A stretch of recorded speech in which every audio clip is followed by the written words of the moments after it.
Deer job experience তোমাদের সবাইকে আবারও তোমাদের সবচেয়ে প্রিয় চ্যানেল স্টাডি মেনে নতুন আরেকটা ভিডিওতে সকলকে স্বাগত জানাচ্ছি। আমরা আবারও আরেকটা ক্লাস নিয়ে এসেছি যেখানে ইন্ডিয়ান পলিটি যে সাবজেক্ট আছে সেই সাবজেক্টের বেশ কিছু এরিয়া যেখান থেকে রিসেন্টলি বিভিন্ন পরীক্ষায় কোশ্চেন জিজ্ঞেস করছে ওই টপিকগুলো আমরা কভার করছি। ঠিক আছে, লাস্টে আমরা scheduled and tribal areas 5th and 6th শিডিউলের পার্টটা কভার করেছিলাম।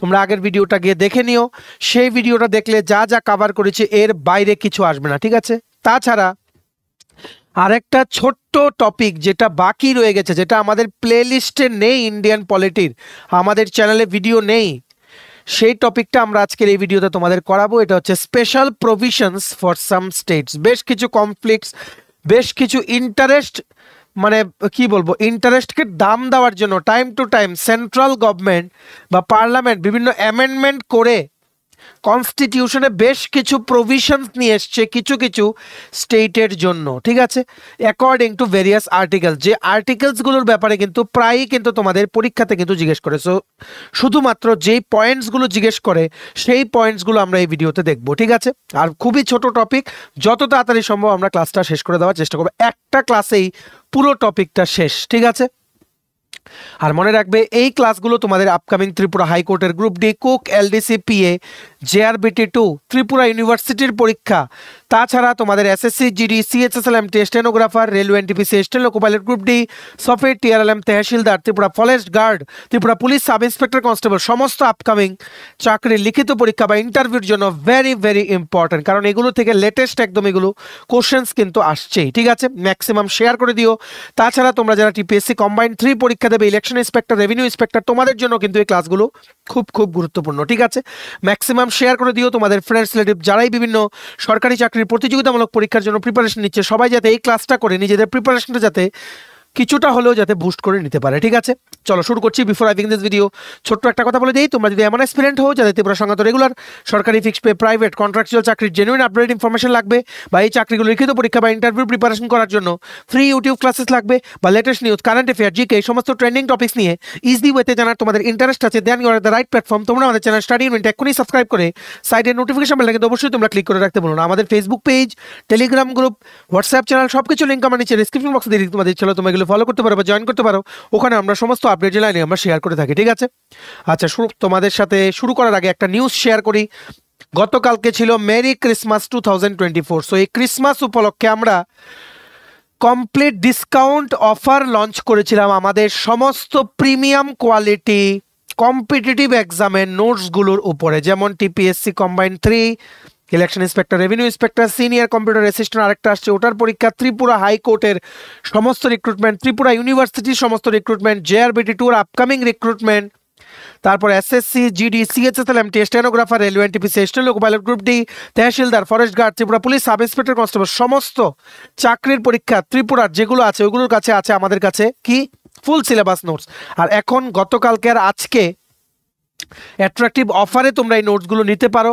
ফুল সিলেবাস নোটস আছে আমাদের কাছে প্রত্যেকটা তোমাদের পরীক্ষা। ঠিক আছে, সো তোমরা যদি আমার থেকে নিয়ে এই নোটসগুলো পড়তে চাও এবং তোমাদের প্রিপারেশন বুস্ট করতে চাও, এক্ষুনি আমাদের কল বা হোয়াটসঅ্যাপের মাধ্যমে যোগাযোগ করে নিতে পারো। আমাদের কন্ট্যাক্ট নাম্বার হচ্ছে 6033157164। আমাদের কন্ট্যাক্ট নাম্বারটা প্রত্যেকটা স্লাইডের উপরে দেওয়া আছে ফর ইওর কনভিনিয়েন্স। তোমরা খাতা কলম নিয়ে বসো, মোবাইল বা ল্যাপটপ যেটা দিয়ে দেখছো ফুল স্ক্রিন করে রোটেট করে নাও, আর লিখবে, শুনে শুনে লিখবে, ভলিউমটা বাড়িয়ে নাও, কারণ স্ক্রিনে লেখা থাকবে কম, স্লাইডে লেখা থাকবে কম, বলবো বেশি। ঠিক আছে, তো শুনে শুনে পয়েন্টগুলো একটা খাতায় নোট করে নেবে। ঠিক আছে,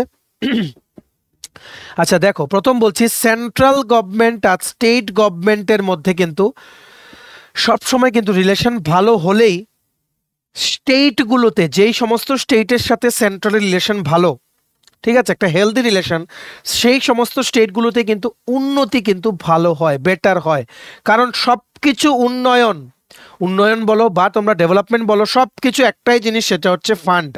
ঠিক আছে, ফান্ড বা টাকা ছাড়া কোনো কিছুই কিন্তু পসিবল হয় না। তো যেই স্টেটেরই সেন্ট্রালের সাথে ভালো রিলেশন, ঠিক আছে, সেই স্টেটের বিভিন্ন প্রয়োজন অনুযায়ী, ঠিক আছে, বিভিন্ন প্রয়োজন অনুযায়ী কিন্তু central government time to time কিন্তু ফান্ড রিলিজ করে থাকে।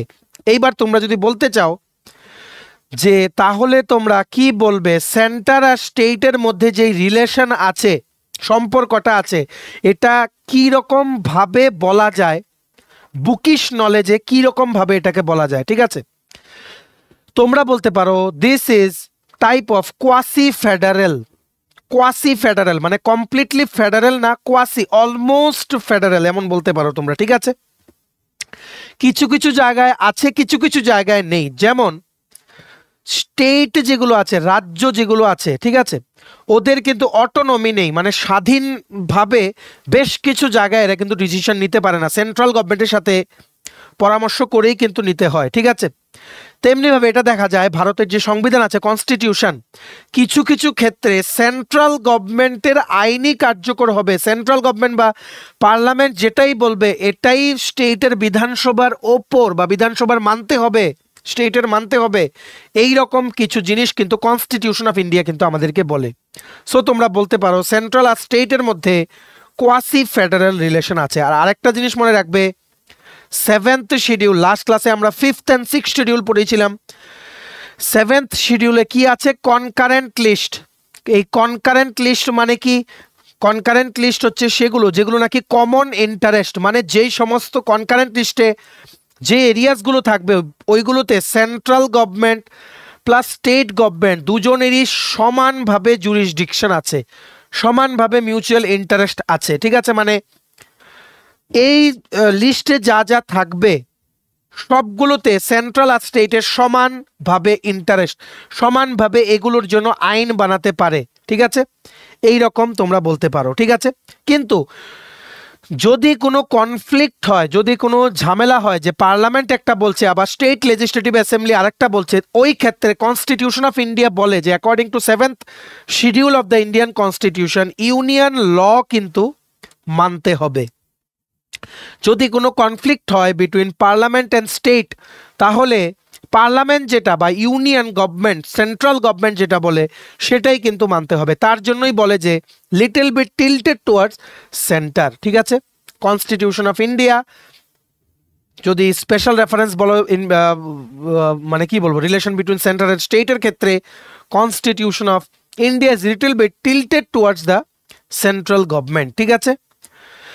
এইবার দেখো এখানে স্পেশাল প্রভিশনস, বেশ কিছু স্টেটে বেশ কিছু টাইম টু টাইম ডিমান্ডস উঠে এসেছিল, অনেক কনফ্লিক্ট হয়েছিল, তার জন্য central government time to time article number 371 এনেছে, ঠিক আছে? এই 371 এর আছে কি 371 যে পর্যন্ত আছে, যেগুলোর ব্যাপারে ইনক্লুড করা আছে part 21 of the Indian constitution. এগুলোতে বলা আছে যে বেশ কিছু স্টেটের জন্য কনস্টিটিউশনে অ্যামেন্ডমেন্ট বা সংশোধন করে কনস্টিটিউশনের কিছু প্রভিশনস ঢোকানো হয়েছে যাতে সেই স্টেটগুলোতে যা যা নিয়ে মানুষের কনফ্লিক্ট বা মানুষের ডিমান্ড আছে সেই জায়গাগুলো যাতে প্রপারলি যাতে অ্যাড্রেস করা যায়, ঠিক আছে? তোমরা এখানে একটা ফটো দেখতে পাচ্ছ। আমরা ইন শর্ট এই যে 371 to 371 যে আর্টিকেলগুলো যে স্টেটকে নিয়ে বানানো হয়েছে এগুলো কিন্তু দেওয়া আছে। তোমরা মোবাইল বা ল্যাপটপ যেটাতেই দেখছো ফুল স্ক্রিন করে রোটেট করে নাও, দেখতে পারবে। যেমন দেখো আর্টিকেল নাম্বার 371 এ হচ্ছে নাগাল্যান্ডের কিছু স্পেশাল প্রভিশনসের ব্যাপারে আমাদেরকে বলে, এটা টিপিএসসিতে কবার যে এসছে কোনো গ্যারান্টি নেই। তেমনিভাবে 371B বলে আসামের, 371C বলে মণিপুরের, 371I বলে গোয়া, ঠিক আছে? এমন করে করে 371D বলে অন্ধ্রপ্রদেশ। আর এখন তেলেঙ্গানা তো 2014 পরে তেলেঙ্গানা 29 স্টেট হিসেবে ক্রিয়েশন হওয়ার পর এই 371D আর্টিকেলের যে প্রভিশনসগুলো ওগুলো কিন্তু তেলেঙ্গানাতেও কিন্তু চলে গেছে, কারণ অন্ধ্রপ্রদেশটা ভেঙেই কিন্তু তেলেঙ্গানা হয়েছে, ঠিক আছে? আর্টিকেল নাম্বার 371G হচ্ছে মিজোরামের জন্য, আর্টিকেল নাম্বার 371E হচ্ছে তোমাদের অন্ধ্রপ্রদেশের জন্য, ঠিক আছে? এখানে তোমাদের এইভাবেই কিন্তু তোমাদের মনে রাখতে হবে। আর্টিকেল নাম্বার তোমাদের এখানে যেই 371D অন্ধ্রপ্রদেশ বা তেলেঙ্গানা, ঠিক আছে, এটা অ্যাকচুয়ালি ই না, এটা হচ্ছে আর্টিকেল নাম্বার 371F।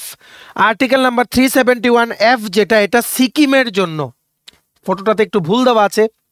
আর 371D হচ্ছে অন্ধ্রপ্রদেশ আর তেলেঙ্গানার জন্য, 371G হচ্ছে মিজোরামের জন্য, 371 তোমাদের F হচ্ছে সিকিমের জন্য। তোমরা মানে এগুলো কি, এই আর্টিকেলগুলোতে বিভিন্ন প্রভিশনস এনে কনস্টিটিউশন অফ ইন্ডিয়াতে অ্যামেন্ডমেন্ট করে ঢোকানো হয়েছে যাতে স্টেটগুলোকে যাতে ভালো করে চালানো যায়, ঠিক আছে? বুঝতে পেরেছো? এইবার আমরা একটা একটা করে আর্টিকেল দেখব, একদম ইন শর্ট দেখব যেগুলো তোমাদের জিজ্ঞেস করে। প্রথম সেভেন শিডিউল দেখে নিলাম। আচ্ছা, আরেকটা জিনিস বাকি রয়ে গেছে, এটা হচ্ছে আর্টিকেল নাম্বার 239A আর 239AA।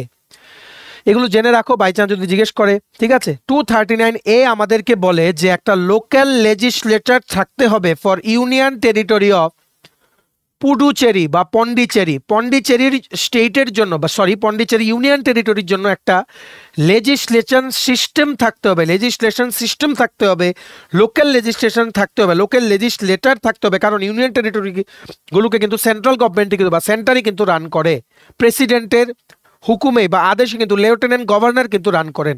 ঠিক আছে, so 239A deals with the local legislature for union territory of Pondicherry বা পুডুচেরি, যে নামটা চেঞ্জ হয়েছে। নেক্সট হচ্ছে আর্টিকেল নাম্বার 239AA। এটার মধ্যে বলা আছে about the national capital territory of Delhi, national capital territory of দিল্লির ব্যাপারে কিন্তু বলা আছে এই আর্টিকেল নাম্বার 239AA তে। ঠিক আছে, এইবার আমরা স্টেটগুলোর জন্য স্পেশাল প্রভিশনস কোন স্টেটের কি কি আছে, শুধু ইম্পর্টেন্ট পয়েন্টসগুলো আমরা দেখে নেব। মনে রাখবে এই স্পেশাল প্রভিশনসগুলো কেন দেওয়া হয়েছিল স্টেটগুলোকে, যাতে বিভিন্ন যে ব্যাকওয়ার্ড রিজিয়নসগুলো আছে, পিছিয়ে পড়া যে অঞ্চলগুলো আছে, ওইগুলোতে মানুষদের স্বপ্ন যাতে পূরণ হয়, মানুষের যাতে উন্নয়ন হয়।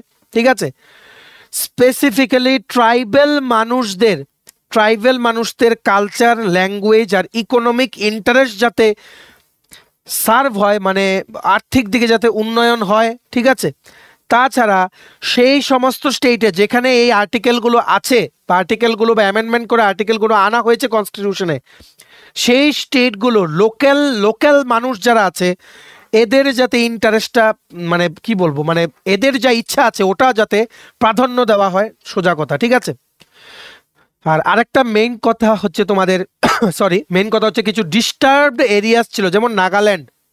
ঠিক আছে, নাগাল্যান্ড, মণিপুর, এই সমস্ত ডিস্টার্বড এরিয়াগুলোতে, ঠিক আছে, বা যেখানে কন্ডিশন ভালো ছিল না, সেই ডিস্টার্ব এরিয়াগুলোর কন্ডিশন যাতে ইমপ্রুভ করা যায় তার জন্য কিন্তু কনস্টিটিউশনে কিন্তু বিভিন্ন সংশোধন করে, অ্যামেন্ডমেন্ট করে কিন্তু স্পেশাল প্রভিশনস কিন্তু আনা হয়েছে। তেমনিভাবে কোন আর্টিকেলটা রিলেটেড টু হুইচ স্টেট, এগুলো আমরা এখন আমরা দেখব। তোমরা নোট ডাউন করে রাখো খাতায়। Article number 371 deals with Maharashtra and Gujarat.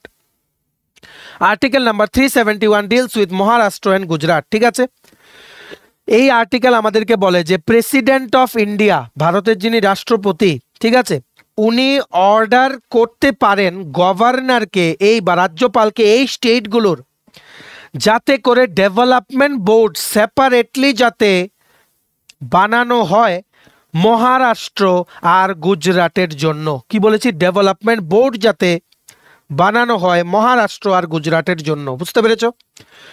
এমন ডেভেলপমেন্ট বোর্ড কি কি আছে লিখে রাখো। মহারাষ্ট্র, MH মানে হচ্ছে মহারাষ্ট্র, মহারাষ্ট্রতে আছে বিদর্ভা, VIDARBHA, বিদর্ভা,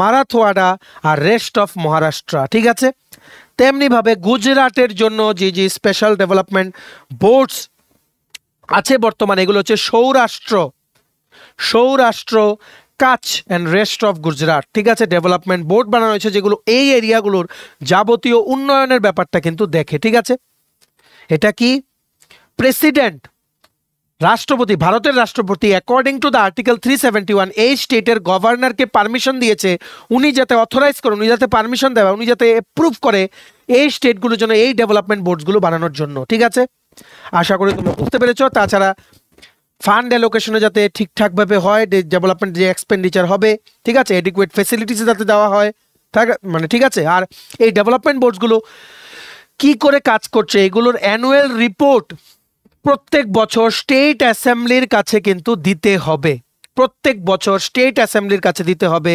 সেই স্টেটের অ্যাসেম্বলির কাছে মহারাষ্ট্র আর গুজরাট স্টেটের according to article 371 of the Indian constitution, TPSC তো এসেছিল, article 371 deals with Maharashtra and Gujarat, separate development board for Maharashtra and Gujarat. ঠিক আছে, এইবার চলে আসো সবচেয়ে ইম্পর্টেন্ট যেটা, এটা হচ্ছে 371A। 371A, নাগাল্যান্ড কিন্তু অনেকটা ডিস্টার্বড এরিয়া ছিল প্রিভিয়াসলি। নাগাল্যান্ডকে কি বলা হতো? নাগা হিলস আর সুয়েনসাং এরিয়া মিলে এখন এটা হচ্ছে নাগাল্যান্ড। ঠিক আছে, নাগাল্যান্ড, এটা তোমাদের কিন্তু মনে রাখতে হবে। আর ইন্ডিয়ান কনস্টিটিউশনের অ্যাকর্ডিং টু 13th অ্যামেন্ডমেন্ট 13তম সংশোধন করে, যেটা এই 13th অ্যামেন্ডমেন্ট অ্যাক্ট 1962-তে পাস করা হয়েছিল, অ্যাকর্ডিং টু দ্যাট নাগাল্যান্ডকে কিন্তু ফুল স্টেটহুড কিন্তু দেওয়া হয়েছিল। আর তাছাড়া 371A যেটা, এটা ইনসার্ট করা হয়েছিল in the part 21 of the Indian constitution by making 13th amendment act. ঠিক আছে, তোমাদের কিন্তু এভাবেই মনে রাখতে হবে। আর এর ফলে কি হয়েছে, নাগা হিলস আর সুয়েনসাং এরিয়া মিলিয়ে হয়ে গেছে নাগাল্যান্ড। এখানে অনেক ডিস্টার্বড এরিয়া ছিল এগুলো, ঠিক আছে। তার জন্য সব কিছু বিবেচনা করে মানুষদের ডেভেলপমেন্টের জন্য, পিছিয়ে পড়া অঞ্চলের ডেভেলপমেন্টের জন্য, লোকাল মানুষের ইন্টারেস্ট সেভ করার জন্য, ডিস্টারবেন্স কমানোর জন্য আর্টিকেল নাম্বার 371A আনা হলো নাগাল্যান্ডের জন্য। ঠিক আছে, বিভিন্ন জিনিস যেই অ্যাক্টস অফ পার্লামেন্টগুলো আছে, বিভিন্ন জিনিস তোমাদের নাগাল্যান্ডে অ্যাপ্লিকেবল না, এই রকম বলা হয়েছে আর্টিকেল 371A-তে। যদি স্টেটে নাগাল্যান্ডের যেই লেজিসলেটিভ অ্যাসেম্বলি আছে, যে বিধানসভা আছে, ওনারা যদি পারমিশন না দেয়, নাগাল্যান্ড পার্লামেন্টের দ্বারা বিভিন্ন ক্ষেত্রে যে ডিসিশন নেওয়া বা অ্যাক্টগুলো না মানলেও ইট ইজ ভ্যালিড, এই রকম কথা। ঠিক আছে, যেমন নাগা সম্প্রদায়ের, নাগাদের কোনো রিলিজিয়াস বা সোশিয়াল প্র্যাকটিসের ওপর এগুলো, ঠিক আছে, এই ম্যাটারে। নাম্বার 2 হচ্ছে নাগা যে কাস্টমারি লস আছে, মানে এদের সমাজের যা ট্রেডিশন আছে, বিভিন্ন আইন কানুন আছে নাগাদের, এগুলোর উপরে। ঠিক আছে, আর বিভিন্ন সিভিল আর ক্রিমিনাল জাস্টিসের যে লসগুলো আছে ওইগুলোর উপরে। ঠিক আছে, আর জমি সংক্রান্ত ওনারশিপ বা কাউকে জমি দেওয়া, এগুলোর ব্যাপারে পার্লামেন্টের অ্যাক্ট যেগুলো আছে, এগুলো নাগাল্যান্ডে অ্যাক্টিভ হবে না যদি নাগাল্যান্ডের বিধানসভা ডিসাইড না করে, বাস। ঠিক আছে, আর মনে রাখবে নাগাল্যান্ডের যে গভর্নর বা রাজ্যপাল, উনার রেসপন্সিবিলিটি আছে, ঠিক আছে, যে এই স্টেটের ল অ্যান্ড অর্ডারটাকে কন্ট্রোল করে রাখা। ঠিক আছে, কন্ট্রোল করে রাখা যতদিন পর্যন্ত না যেই হস্টাইল নাগা কমিউনিটি আছে, ওদের ডিস্টারবেন্সটা যতদিন পর্যন্ত আছে, ততদিন গভর্নরের পারমিশন আছে ওখানে, অ্যাকর্ডিং টু আর্টিকেল 371A, ওখানে ল অ্যান্ড অর্ডার মেনটেন করে রাখার। ঠিক আছে, আশা করি তোমরা বুঝতে পেরেছো। আর এই ক্ষেত্রে গভর্নর বা নাগাল্যান্ডের রাজ্যপাল, উনি কিন্তু স্টেটের নাগাল্যান্ডের রাজ্যের যেই মানে কাউন্সিল অফ মিনিস্টার্স আছে, ওনাদের সাথে কনসালটেশন করেই কিন্তু ডিসিশনটা নেন, আর ওনার ডিসিশনই হবে কিন্তু ফাইনাল। ঠিক আছে, বুঝতে পেরেছো। এইবার গভর্নরই কিন্তু রাজ্যপালের, নাগাল্যান্ডের রাজ্যপালেরই কিন্তু এনশিওর করতে হবে যে এই সেন্ট্রাল গভর্নমেন্ট থেকে যে টাকাগুলো দেওয়া হয় নাগাল্যান্ডকে, যেই পারপাসেই দেওয়া হয় সেই পারপাসেই খরচ হচ্ছে কিনা, এটা গভর্নরের কিন্তু দেখরেখ করতে হবে। ঠিক আছে, আর এটাও দেখতে হবে যে একটা রিজিয়নাল কাউন্সিল যাতে, মানে রিজিয়নাল কাউন্সিল তোমাদের কি বলবো, এস্টাবলিশ করা হয়, যেখানে 35 জন মেম্বার থাকবে ফ্রম দ্য কোন ডিস্ট্রিক্ট, সুয়েনস্যাং ডিস্ট্রিক্ট থেকে 35 জন মেম্বার থাকবে, এই রকম একটা রিজিয়নাল কাউন্সিল যাতে এস্টাবলিশ করা হয় স্টেটে। ঠিক আছে, আর এই যে সুয়েনসাং যে ডিস্ট্রিক্টটা, ওটা কিন্তু গভর্নরের, মানে গভর্নর বা রাজ্যপালই কিন্তু ওটার যাবতীয় অ্যাডমিনিস্ট্রেশন কিন্তু দেখেন। ঠিক আছে, আরেকটা জিনিস আছে, এই যে সুয়েনসাং ডিস্ট্রিক্টে নাগাল্যান্ডের যে আইন কানুনগুলো, ওইগুলো লাগু হবে না যদি গভর্নর পারমিশন না দেয়। কি বলেছি, সুয়েনসাং, TUEN, টুয়েনসাং, অ্যাকচুয়ালি TUENSANG, সুয়েনসাং না টুয়েনসাং ডিস্ট্রিক্টে নাগাল্যান্ডের। একটা হচ্ছে 371-এ আমাদেরকে বলেছে অ্যাক্ট অফ পার্লামেন্ট নাগাল্যান্ডে কিছু কিছু ব্যাপারে লাগু হবে না। আবার এই আর্টিকেলটাই আমাদের বলছে যে নাগাল্যান্ডে যে টুয়েনসাং ডিস্ট্রিক্ট আছে, ওখানের অ্যাডমিনিস্ট্রেশন করবে গভর্নর বা রাজ্যপাল, স্টেটের রাজ্যপাল। আবার নাগাল্যান্ডের লেজিসলেটিভ অ্যাসেম্বলি যদি কোনো ডিসিশন নেয়, যদি গভর্নর পারমিশন না দেয় বা অ্যাসেন্ট না দেয় বা অ্যাপ্রুভাল না দেয়, কিছু কিছু জায়গায় এই সুয়েনসাং ডিস্ট্রিক্টের কোনো ল, স্টেট নাগাল্যান্ডের কোনো ল সুয়েনসাং ডিস্ট্রিক্টে লাগু হবে না। ঠিক আছে, যতক্ষণ পর্যন্ত গভর্নর পারমিশন না দেয়। ঠিক আছে, আর আরেকটা জিনিস বলেছে যে এই সুয়েনসাং ডিস্ট্রিক্ট থেকে একজন মন্ত্রী থাকবেন নাগাল্যান্ডের ক্যাবিনেটে, ঠিক আছে, যিনি দেখবেন সুয়েন সাংয়ের যাবতীয় অ্যাফেয়ার্সগুলোর ব্যাপারে অ্যাসেম্বলিতে উনি টাইম টু টাইম কিন্তু জিনিসগুলো মানে তুলে ধরবেন। ঠিক আছে, 371A তোমাদের ক্লিয়ার। নাগাল্যান্ডের মধ্যে কিছু অ্যাক্ট তোমাদের লাগু হয় না, গভর্নরের অনেক রেসপন্সিবিলিটি। ঠিক আছে, তাছাড়া টুয়েনসাং যে ডিস্ট্রিক্ট আছে ওটার মধ্যে গভর্নরের পারমিশন ছাড়া নাগাল্যান্ডেরও কোনো অ্যাক্ট লাগু হবে না। টুয়েনসাং ডিস্ট্রিক্ট থেকে নাগাল্যান্ডের যেই ক্যাবিনেটে একজন মন্ত্রী থাকতে হবে যিনি টুয়েনসাং ডিস্ট্রিক্টের অ্যাফেয়ারটা দেখবে। ঠিক আছে, এইবার চলে আসো আর্টিকেল নাম্বার 371B। এটা বলছে আসামের জন্য কিছু স্পেশাল মানে কি বলবো প্রভিশনস। ঠিক আছে, এখানে বলে যে মানে প্রেসিডেন্ট যিনি রাষ্ট্রপতি আছে ইন্ডিয়ার, ওনার কাছে ক্ষমতা আছে, ঠিক আছে, যে উনি একটা কমিটি বানাতে পারেন, উনি একটা কমিটি বানাতে পারেন আসাম লেজিসলেটিভ অ্যাসেম্বলির। ঠিক আছে, যেখানে সেই কমিটিতে মেম্বার থাকবে যেই আসামের ট্রাইবেল এরিয়াস আছে ওখানের মানুষদের থেকে সিলেক্ট করা প্রতিনিধি ওই কমিটিতে মেম্বার থাকবেন। ঠিক আছে, যদি প্রেসিডেন্ট চান, প্রেসিডেন্টের অ্যাপ্রুভাল দেওয়া আছে according to article 371B of the Indian constitution, যে আসামের লেজিসলেটিভ অ্যাসেম্বলির একটা কমিটি ফর্ম করবেন যেখানে আসামের ট্রাইবেল এরিয়াস থেকে সিলেক্টেড হওয়া প্রতিনিধিরা এই মেম্বার হবেন এই মানে এই কিসের কমিটির। ঠিক আছে, যেটা তোমরা বলতে পারো the president of India is empowered will be a very appropriate term for this. The president is empowered to provide for the creation of a committee for the Assam Legislative Assembly consisting of the members of the elected representatives from the tribal areas of the state. লিখে রাখো খাতায় তোমরা, এটা তোমাদের কিন্তু মনে রাখতে হবে। আর আরেকটা হচ্ছে কি আর্টিকেল নাম্বার 371C, সেম আসামের মতনই এই 371C বলে যে প্রেসিডেন্টের কাছে অথরিটি আছে, ঠিক আছে, বা প্রেসিডেন্ট এম্পাওয়ার্ড একটা কমিটি বানানোর জন্য মণিপুরে, ঠিক আছে, মণিপুর লেজিসলেটিভ অ্যাসেম্বলিতে, যেখানে এই মণিপুরের যেই পাহাড়ি অঞ্চল আছে হিলি এরিয়াস ওখান থেকে সিলেক্ট করা প্রতিনিধিরা এই কমিটির মেম্বার্স হবেন। ঠিক আছে, article number 371C is related to Manipur. ঠিক আছে, আর তোমাদের মনে রাখতে হবে, আর এই প্রেসিডেন্ট আমরা যে বললাম আসাম আর মণিপুরের ব্যাপারে, যেই কমিটিটা ফর্ম হবে সেই কমিটিটা ঠিক করে কাজ করছে কিনা এটা দেখবে governor of the state. President কিন্তু গভর্নরকে সেই পারমিশন দিয়ে রেখেছে। ঠিক আছে, আর এই কমিটিটা ঠিকভাবে ফাংশন করছে কিনা আসাম আর মণিপুরে তার জন্য গভর্নরকে কিন্তু অ্যানুয়াল রিপোর্ট দিতে হবে প্রেসিডেন্ট অফ ইন্ডিয়াকে।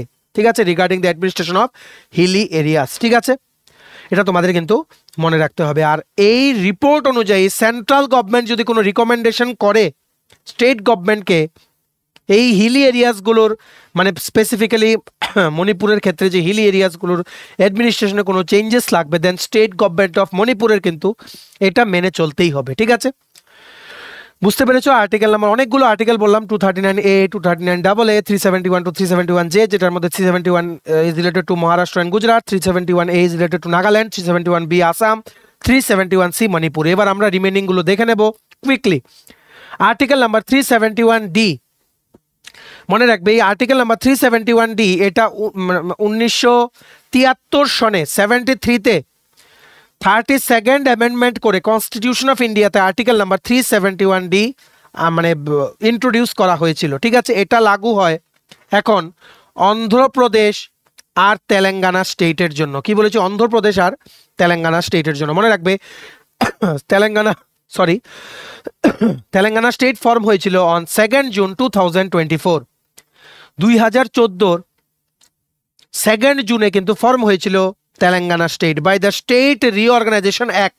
কি বলেছি? স্টেট রিঅর্গানাইজেশন অ্যাক্ট 2014 এর আওতায় অ্যাকর্ডিং টু মানে তোমাদের অ্যাকর্ডিং টু দ্য মানে কি বলবো মানে as per the wish of the people, যে একটা সেপারেট স্টেট ক্রিয়েট করতে হবে তার জন্যই কিন্তু 2014-এ কিন্তু ফর্ম হয়েছিল তেলেঙ্গানা অন্ধ্রপ্রদেশ থেকে আলাদা করে। ঠিক আছে, আর যেহেতু অন্ধ্রপ্রদেশ থেকে আলাদা হয়েছে তার জন্য এই আর্টিকেল 371D-তে যে স্পেশাল প্রভিশনসগুলো দেওয়া আছে এগুলো অন্ধ্রপ্রদেশ প্লাস তেলেঙ্গানা দুটো স্টেটের জন্যই কিন্তু অ্যাপ্লিকেবল। ঠিক আছে, আশা করি তোমরা বুঝতে পেরেছো। আরেকটা জিনিস আছে article number 371E, article number 371E এটাও রিলেটেড টু অন্ধ্রপ্রদেশ আর তেলেঙ্গানা। এটা বলে যে মনে রাখবে আর্টিকেল নাম্বার 371E, ঠিক আছে, যেটা আমরা তোমাদের বলেছিলাম শুরুতে।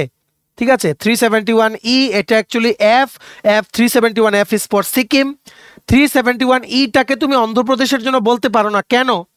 কারণ আর্টিকেল নাম্বার 371E এটা বলে যে একটা সেন্ট্রাল ইউনিভার্সিটি থাকতে হবে অন্ধ্রপ্রদেশ আর তেলেঙ্গানাতে। ঠিক আছে, একটা সেন্ট্রাল ইউনিভার্সিটি থাকতে হবে অন্ধ্রপ্রদেশ আর তেলেঙ্গানাতে। বুঝতে পেরেছ? এতটুকু মনে রাখলেই হবে, এর বেশি কিছু জিজ্ঞেস করবে না। যেমন বিভিন্ন প্রভিশনস আছে 371D-তে যে প্রেসিডেন্টের অথরিটি আছে ইকুয়াল অপরচুনিটিস, বিভিন্ন মানুষদের জন্য ইকুয়াল অপরচুনিটিস এনশিওর করা। ঠিক আছে, স্টেট গভর্নমেন্টের তোমাদের মানে বিভিন্ন অ্যাডমিনিস্ট্রেশন চালানোর জন্য বিভিন্ন জায়গায় সেন্ট্রাল গভর্নমেন্টের পারমিশন নিতে হবে, এইরকম মানে এই সমস্ত বিভিন্ন জিনিস। ঠিক আছে, আর অ্যাডমিনিস্ট্রেটিভ ট্রাইব্যুনাল থাকতে হবে, বিভিন্ন ডিসপিউট বা গ্রিভিয়েন্সেস যেগুলো আছে বা কমপ্লেন্টস যেগুলো আছে ওইগুলোর মানে রিলেটেড টু অ্যাপয়েন্টমেন্ট বা কোনো অ্যালটমেন্ট বা প্রমোশন কোনো সিভিল পোস্টে বা সিভিল সার্ভিসে, তার জন্য একটা ট্রাইব্যুনাল থাকতে হবে, এইরকম বিভিন্ন জিনিস। ঠিক আছে, মানে বেসিক্যালি তোমাদের এত ডিপে জিজ্ঞেস করবে না, জিজ্ঞেস করবে article number 371D is related to Andhra Pradesh and Telangana. ঠিক আছে, তেমনিভাবে article number 371F is related to Sikkim. Article number 371F is related to Sikkim, তোমাদের কিন্তু মনে রাখতে হবে। 36th কনস্টিটিউশনাল অ্যামেন্ডমেন্ট, ভারতের সংবিধানে 36তম যে সংশোধন করা হয়েছিল 1975-এর এই অ্যামেন্ডমেন্ট অ্যাক্টের জন্যই কিন্তু সিকিমকে কিন্তু ফুল স্টেটহুড দেওয়া হয়েছিল। আর তারপরে আর্টিকেল 371F কিন্তু ইনসার্ট করা হয়েছে, যেখানে স্পেশাল প্রভিশনস রাখা হয়েছে for the state of Sikkim. এখানে বিভিন্ন জিনিস বলা আছে, যেমন সিকিমের লেজিসলেটিভ অ্যাসেম্বলিতে 30 জনের কম মেম্বার্স হতে পারবে না, লোকসভাতে অ্যাটলিস্ট একটা সিট দিতে হবে সিকিমকে, এইরকম বিভিন্ন জিনিস। ঠিক আছে, আর গভর্নরের বেশ কিছু মানে গভর্নরকে বেশ কিছু ক্ষমতা দেওয়া হয়েছে সিকিমে অ্যাকর্ডিং টু আর্টিকেল 371F, মানে সোশিয়াল আর ইকোনমিক জাস্টিস এনশিওর করবে। আর প্রত্যেকটা ক্যাটাগরির মানুষ যারা আছে সিকিমের ওদের উন্নয়নের দিকটা দেখতে হবে। ঠিক আছে, আর মনে রাখবে প্রেসিডেন্ট অফ ইন্ডিয়া, ভারতের রাষ্ট্রপতির কিন্তু পারমিশন আছে according to article 371F of the Indian constitution, any law, যে কোনো আইন সিকিমে কিন্তু লাগু করতে পারে। ঠিক আছে, সেই রকম আইন যেগুলো ইন্ডিয়ান ইউনিয়নে মানে অ্যাক্টিভ আছে, ইন্ডিয়াতে যেগুলো অ্যাক্টিভ আছে। ঠিক আছে, পার্লামেন্টের পাস করা যে আইনগুলো, যে কোনো আইন প্রেসিডেন্ট সিকিমে কিন্তু লাগু করতে পারে। ঠিক আছে, তারপরে জেনে রাখো article number 371G is related to Mizoram. Related to what? Mizoram. কিছু কিছু অ্যাক্টস অফ পার্লামেন্ট, আনলেস মিজোরামের স্টেট লেজিসলেটিভ অ্যাসেম্বলি ডিসাইড করে, কিছু কিছু অ্যাক্টস অফ পার্লামেন্ট মিজোরামে অ্যাপ্লিকেবল হয় না according to article 371G of the Indian constitution. মানে যেমন নাগাল্যান্ডের ক্ষেত্রে ছিল, যেমন বিভিন্ন রিলিজিয়াস ও সোশিয়াল প্র্যাকটিসেস মিজো কমিউনিটির কোনো ল বা procedure, civil and criminal justice বা জমি সংক্রান্ত কোনো কিছু, ট্রান্সফার অফ ল্যান্ড বা ওনারশিপ অফ ল্যান্ড, এই সমস্তগুলোতে স্টেট অ্যাসেম্বলি, মিজোরামের স্টেট অ্যাসেম্বলি যতক্ষণ ডিসিশন না নেবে acts of parliament will not be applicable. আর আর্টিকেল নাম্বার 371G আমাদেরকে এটাও বলে যে মিজোরামে যে লেজিসলেটিভ অ্যাসেম্বলি আছে ওটাতে 40 জনের কম মেম্বার্স হতে পারবে না, 40 বা তার অধিক হতে হবে। 371F আমাদেরকে বলে সিকিমে 30 জনের বেশি মেম্বার হতে হবে।